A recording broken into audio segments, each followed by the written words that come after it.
We were the poets that skipped verbs across the page and created lyrical fires on stage.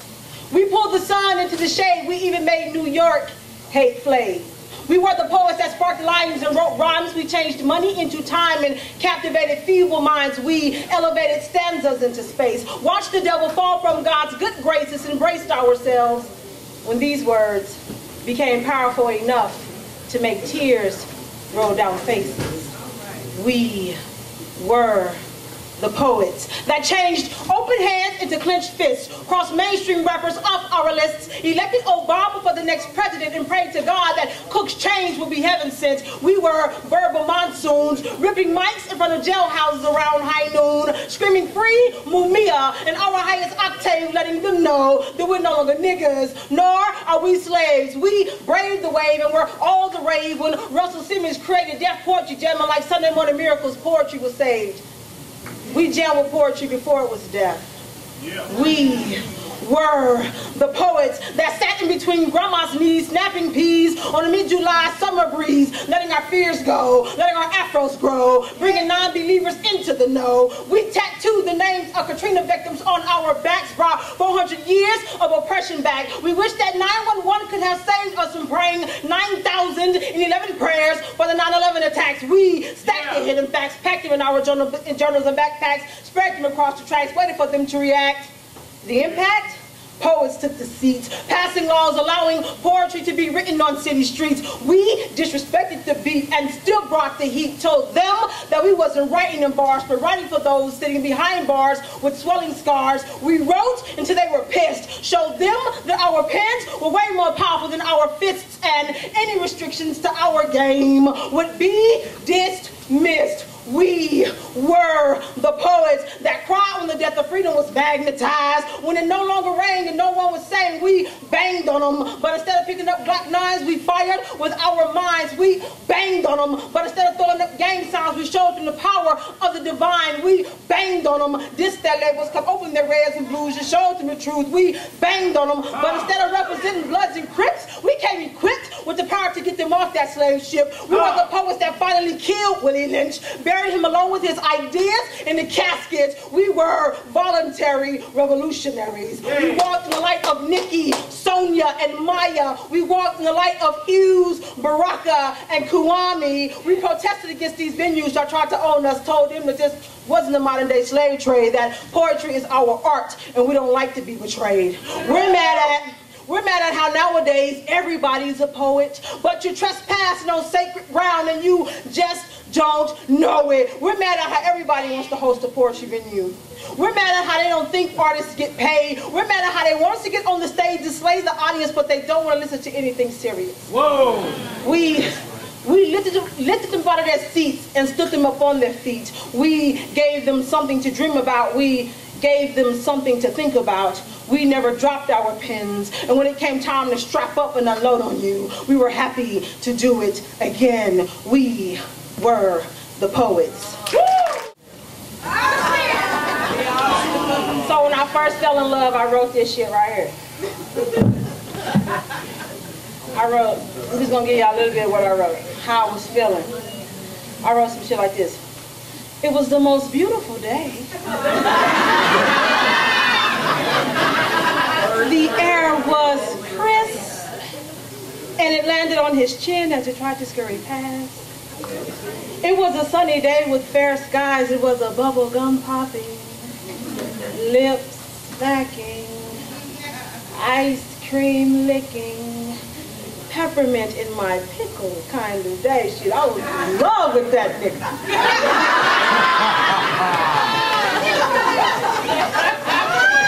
About 4 or 5 years into the shit, I wrote this.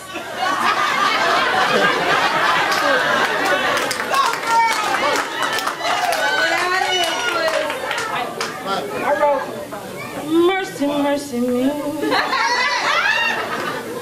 All things ain't what they used to be. Things ain't what they used to be.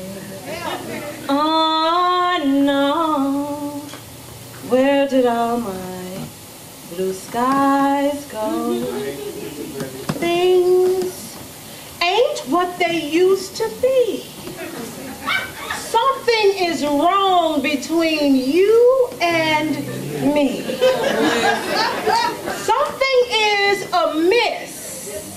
And this situation I might have to dismiss. The foulness of this thing is so vivid that even a blind man can see the deafness, the stillness, the placidness of this place is killing me. I'm searching every empty room and closet, every crevice and crack, trying to find a piece of peace for me. I'm trapped in a maze, living on the edge of crazy as days. You don't even look the same. You don't smell the same. You don't smile the same. You don't dance the same. You don't kiss the same. You don't feel the same. You don't dress the same. You don't even fuck the same. The same. This relationship shit is twisted up behind unspoken words written in invisible ink on mental headstones. I just ain't happy here. You've been jobless for years. I ain't happy here. Just found out that you have a 5-year-old child running around out there somewhere. I ain't happy here. You wrecked my car. I ain't happy here. You sold my TV. I ain't happy here. You cheated on me 3 times. 3 times. You handed me an STD. I pay your child support bills. You stole money out of my purse. I just ain't happy here. You ain't done shit for me. But you want me to do everything for you. Now go ahead and lie and say it ain't true. Feed you, satisfy you, clean you, love and like you, listen to you, support you, encourage you, push you, ignite a fire in you, press you, stand by you, take everything you eat and shit it out for you. Now this is some ignorant, half-baked, simple-minded, backward bullshit that you are asking me to deal with. See, I thought we were going to make some shit, build some shit, break through some shit. Now you got me rethinking this shit. Whatever happened to the shoulder I could lean on, the hand that I could count on, the back that I could cry on? By now I should be reveling in pride, but I can't do nothing but hang my head and hide. You are sorry as hell. Every other month I'm bailing you out of jail. This shit is getting old and it smells. You are not living up to my expectations.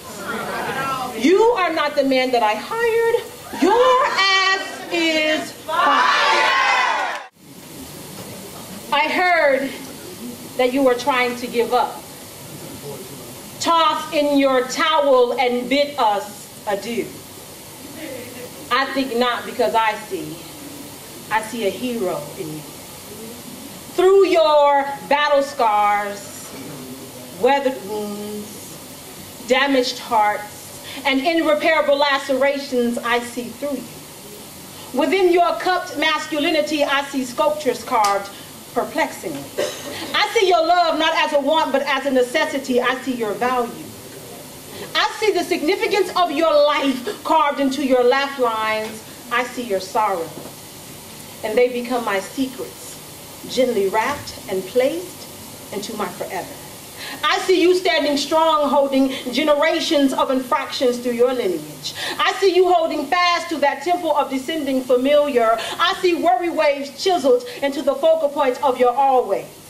But before you replace your Superman outfit for a suit and tie, or trade in your Batmobile for a Pinto sitting on rims, I think you are outstanding. So before you denounce your throne and toss aside your headpiece or trade in your final check for a trip on that midnight train to Georgia, I think you are astounding, enchanting, captivating. You are your daughter's first loves. You are your son's first chance at the possible. You are menders, protectors, night riders. You are my most intricate friends. You are my most favorite conversation of the day. You are awe-inspiring, fascinating, intriguing. You are the true legislators of the future. You are freedom arising. You can't go now. You have work to do. You are simply history in the making. You are art painted sapphire blue. I see the God in you. So before you slip on your Timbs, head to the streets and call it quits, or before you swear off spinach to never get strong again, or before you hand in your wings and promise to never fly again, give me the chance to wrap my arms around your neck one more time. Seek your advice in the middle of the night.